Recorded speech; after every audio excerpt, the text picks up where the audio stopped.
Well, hello there, humans, hippies, earthlings, whoever you are, wherever you are, whatever you're doing, and if you're lucky enough indeed to be doing it too. Welcome back to Challenge. Today, we're going to have a little bit of a light tank wonderland, a little bit of a light tank love fest.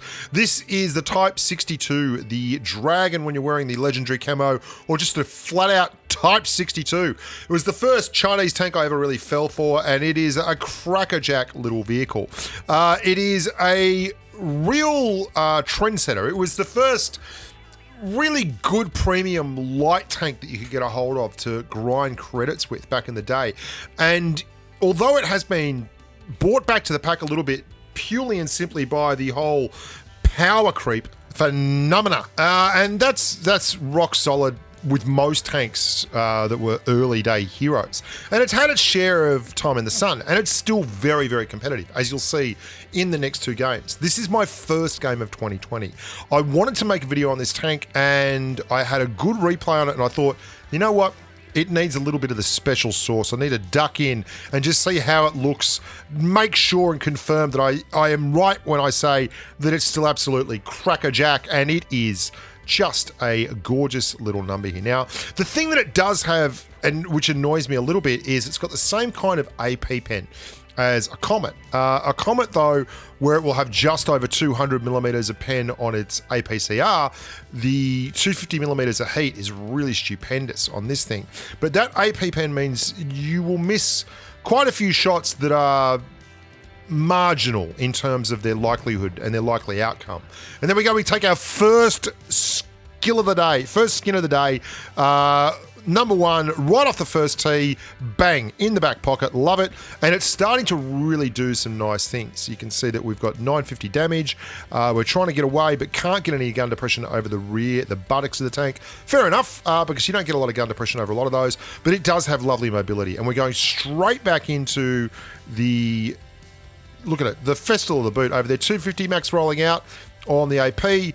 And going to take one from the Challenger, but it's good to get rid of Yoshi there. And then I was hoping to just bump into the back of the Comet and clear him. So I've got 3 kills in very, very quick succession. And for a first game of the season, like this was absolutely happy days. This is the kind of shot I'm talking about there when I'm talking about the shots that are very close but not quite getting it done. And we are hitting the adrenaline here so we can absolutely clear this SU-100Y. There we go, boom, boom, boom. And well, things are looking average. That VK that was onto us earlier is back into the buttocks.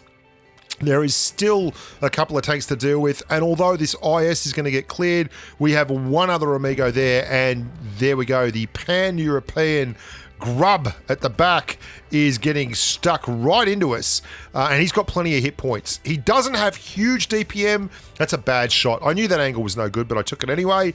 I'm just going to try and count the next one, make sure it's there. Misses, very unfortunate. Not sure what the National Crew skills are saying there, and boom. Now, I'm going to cut a long story short here. I went round and round because I had 6 kills. I'm like, dude, this is a pretty good game for my first game of the season. Like, I'm after a Type 62 game, loaded up and press play, and we're on a chance on a RAS here, so I'm going to run all over the place, and I did, and I got him in a perfect position here. There you go. So I've actually got him spotted, and he's behind the trees, but he's not moving. So he's driven off down there, and I saw him drive in that direction, and then I think he just figured I was going to hide, and he'd had enough, and he just left. But I didn't, however, and just kept pumping into the side of him here. We've run out of AP. We've got way too much HE in the loadout. There we go. Je Bunma, thank you very much. I feel like we could have touched him up anyway in a turn fight. 3K, Mastery, Kolobanovsky, 7 kills, RAS. Nice way to start 2020. Hot diggity dog. But now we're going to move on to the main course of Type 62 Justice. Player underscore 8933. Let's have a look at this. That is indeed the legendary camo of the Type 62 Dragon. Driven by none other than Golden Globe winner and off-Broadway superstar Owen Wilson.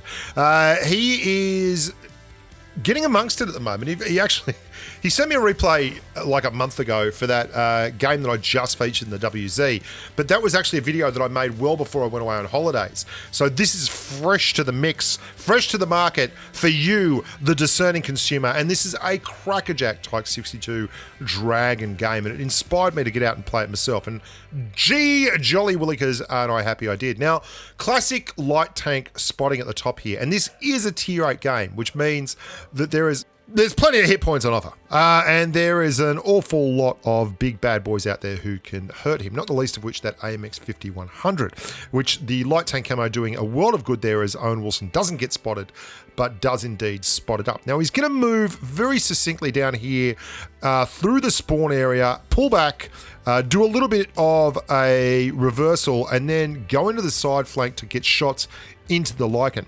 What he's not counting on here is the unspotted Mr. Lerva, who is going to go and push straight up towards him. He gets one shot in the Lycan, not doing any good, and then the next thing you know, there's a great big bloody tier 8 heavy poking right over the top.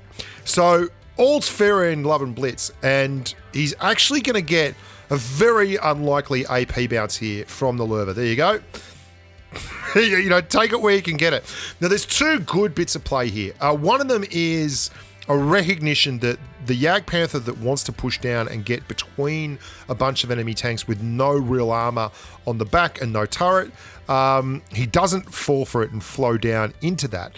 But the second move that Owen Wilson makes is a very strong move to support an IS-5, because the rest of the team goes to bits. At the moment, they're up by one tank, but you're going to see this Yag Panther is desperate to get down. There's a lot of low hit point tanks there. This is not the tank to be pushing between a bunch of heavies. Every little shot is going to go in. This is the tank that you want to be using that gun depression, or rather that hull down ability. And the Yag Panther is just getting absolutely pummeled in the background. You can hear it going, ow, ow, ow, ow, ow, ow, ow, and he's just going to get clipped out. There you go. The Lerva finishes off the rest of him. Sorry, that's my mistake. The Panther gets rid of the Yag Panther, or Scorpion G rather, and now you're going to see a very interesting situation. This is the push I was talking about. The IS-5 realizes that there is no time like the present. There's only two of them. If they wait any longer, they'll have 6 tanks on them all at once, and Owen Wilson joins in and starts putting some of this DPM to good use. Now, this is a lovely move here. Watch Owen Wilson duck behind the Lerva as the Reveler Reese desperately tries to get past him, and he uses the Lerva's carcass to hide and hold off the Rev, while the IS-5 guts him like a fish, and it's now 2 on 4, which admittedly is not brilliant, but at the same time, it's a lot better than 2 on 6. The Scorpion G, not the best armor and not the best tank to be pushing into a heavy, but to be pushing into anything. Owen Wilson fires one into that building for just being a general grub, and now he's got to make a real move here. Oh, loved it. Both of them went for the same tank at the same time. Staying close is the very best thing that he can possibly do here. Got to use the enemy tanks for the... Oh, no, Mr. Scorpion. Scorpion, you very naughty boy. Now, this is something that happens all the time. Hey, you get a lot of tanks that just go for the feast. They're like, oh, we've nearly got them.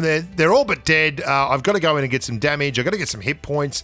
And they've played really solid. And suddenly, boom, it all goes out the apple cart, and they forget that the skills that got them there are not in fact the skills that they are currently displaying as they drive sideways around the corner in a tank that is the equivalent of a box of tissues and a spitball gun taped onto the top.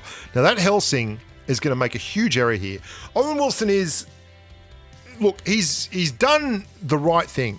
He wants to get distance, but the problem he's going to have is that Helsing is pretty bloody quick in a straight line. If he can find an angle and try to get away from this thing and just get a shot here and there, he's going to be all right. But the Helsing's going to make a huge error. He's going to go to the cap circle.